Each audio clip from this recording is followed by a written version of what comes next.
So we're now going to look at some different pod designs. So our main aim and problem that we found for the Swinburne campus and accommodation is there's no short-term stays. So looking at these sleep pods that you get in places like airports and the pod hostels, so wanting to sort of incorporate that into the Swinburne University to create a place where people like doing this intensive unit can stay for 1 or 2 nights during the week, pay a small fee, which is more affordable for students to pay a fee of maybe $30, $40, rather than $300 for the week. So it would equate to about the same price if you looked at staying in one of the on-campus accommodations at the moment, so about $300 if you stayed for the full week. And you get those amenities, so shared common areas for your study, for your food. You get your beds, it'll be shared bathrooms, and you get your internet and power and everything included because it's mostly in those common areas. So let's get started. So firstly, we're going to come over to the Create, and we're going to start with just a box because it's really simple and easy. So I'm just going to pull the box out and give it some height for length. And we'll rotate all of these at the end. We can then also look at cylinders. We might look at a round pod, and so forth and so forth. So I'm going to go through and create a few of those. Right. Now we can see we've got a few different shapes. So we've got some rectangular boxes, a cylinder, so a round cylinder, some hexagons, some pentagons, and some triangles, except they're both hexagons. So let's just change that to 5 sides. There we go. We're now going to scale them. So if I click on one, we're going to think about what's the average sort of dimensions of a person for a pod. So for our dimensions, we're going to have about 2 by 3 meters in length, or in overall lengths, which at the moment is going to become our height since we have not rotated them yet. Our width we're going to have as 1.2. I'm going to have our length as 1.2 as well. So if we go through and scale these all to the same size, now that we've got them all scaled down to a real human size, we're going to select them and rotate. So we're going to rotate at 90 degrees, which will imitate what a sleep pod would be like. So we're lying flat on the side. So I'm going to do that with all of them. So we're going to look at some stacking. So if we come into one of these side views, just change them to default shading. Here we go.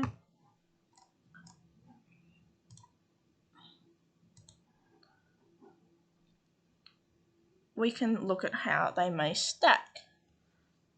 So we've got our little squares, and if we move one of those off to the side. So next we're going to array these squares in a little box to make it look like the sleeping pods are all next to each other, and to see how they stack and how high we'd like them to stack. So we're going to go to array, so just regular array, make sure it is selected. Since our boxes are 1.2 by 1.2, we're going to move it 1.3, and that gives us a little bit of room to see how they might stack in between. Or actually, maybe we'll just stick it at 1.2 for this.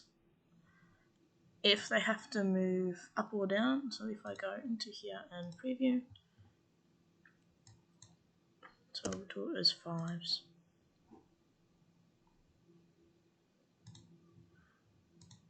We can see that this affects the distance away, moves.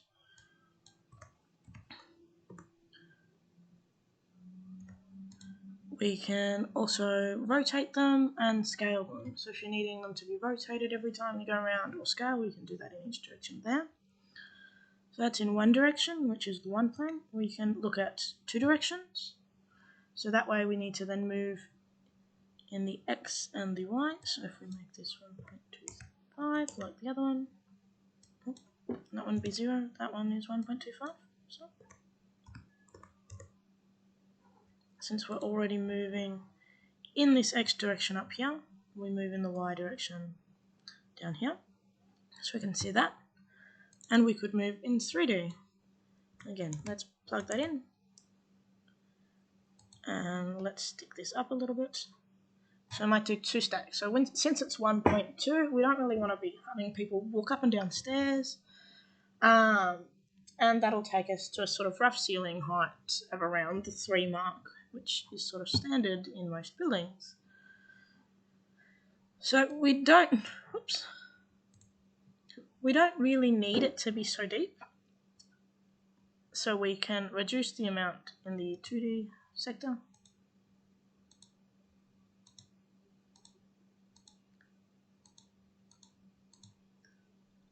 To either 1 or 2, so they back onto each other. And we click OK. So then we've got our little array of boxes. So this will enable us to have people front and back, and I've accidentally gone in 3s, but we can change that later. So we want to stick to an array of 2. Oh, they just haven't moved properly. So I'll fix that up now. So now we have our 2x5 array, just as a little example, so that can be backed onto each other. And if we select these, we can then clone them.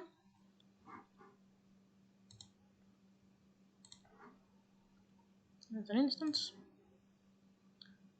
and move them across. So when we've got like a little hallway between them. So that'll be how the sleep pods work within the building. We'll go along now and speed up some of the other arrays, just so we can see what some of them look like.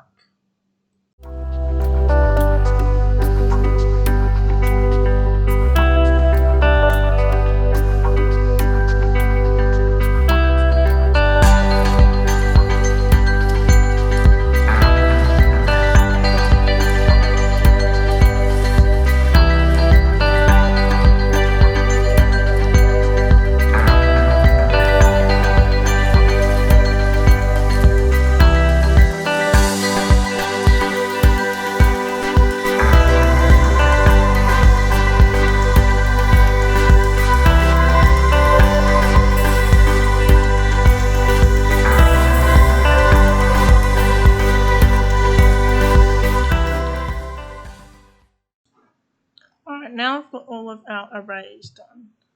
So if we look in this front view, we can look at how some of them array just as a basic thing. We can also see that since this is a honeycomb structure, we can push them out a little bit and have some in between in these gaps to fill up these gaps. Or we could leave these and have them as storage units, so have them for your luggage or things like that, and items like that. Triangles, we can see that we can fit some more triangles in here. Circles don't really go without touching, so that's probably not the best of issues. These bevel edge rectangles, which are fairly good, it sort of creates a softer environment rather than harsh corners, are like example 1, where we've got very straight harsh corners. And then we've got the pentagons, which really just don't seem to be working so well at this moment. So we could say we're going to remove the pentagons and the circles. Alright, so now with a bit of reworking, we can see our best 3. So I might bubble those up a little bit so we can just see the gap in there. So you can see our best 3 pod designs for the best access, best size, and best comfort. So square edges versus round edges is the sort of first point of call. Rounder gives you a softer feel, is more sort of warming. You'd rather not live in a tiny small box with square corners that's room for dust to collect that you can't wipe off, so that might be a little bit more of a difficult option versus these bevel. And then there's the hexagons, which fit together in a nice honeycomb texture. We've got plenty of storage room between for each pod, so above and below where we can't really get anyone in a half pod. So we don't want anyone to feel too cramped. So I've got these pod ideas. So here we are, all scaled to the same size. And it is really a better and easier way to live. Now the next thing we might look at is whether we want to enter from this view or if we want to enter from the side view. So if I grab a set of these, we are then going to hold shift and copy them. We might just copy them up actually. Shift and copy them upwards. And then we're going to rotate each lot. To rotate, and we're going to rotate it this way to 90 degrees.